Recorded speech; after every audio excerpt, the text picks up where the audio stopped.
What's going on, guys? Welcome back to the Gould's Gaming and Tech channel, and today we are talking about some iPhone 13 news, rumors, and release windows. So I'm not here to waste your time, just like any other video. So as always, hit that subscribe button, like, share, comment, that bell for notifications, and without any further ado, let's get into it. Alright, it's rumored Apple will produce 90 million new iPhones for the fall. That's about a 20% increase from the 75 million they produced last year for the iPhone 12 in 2020. And also, the iPhone 13 is rumored to have or will feature a 120 Hz display. Speaking from personal experience, I have a 120 Hz adaptive display on my Samsung Galaxy Z Fold 2. It's definitely a smoother interaction and feel, so if they adapted that, that would be awesome.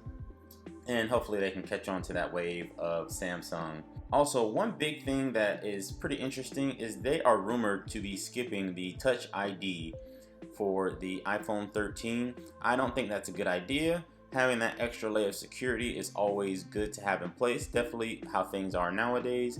So if this is true that they're going to skip that, I think that's a bad idea, and I don't believe the consumer base will like that. They are allegedly putting an always display mode on the phone. I don't think they're going to do that. They don't really copy people, but if they do, it's cool. But anyways, that's going to be it for this video. As always, subscribe, share, like, comment, hit that bell for notifications, and I'll catch y'all on the next one. Peace. Let's get it.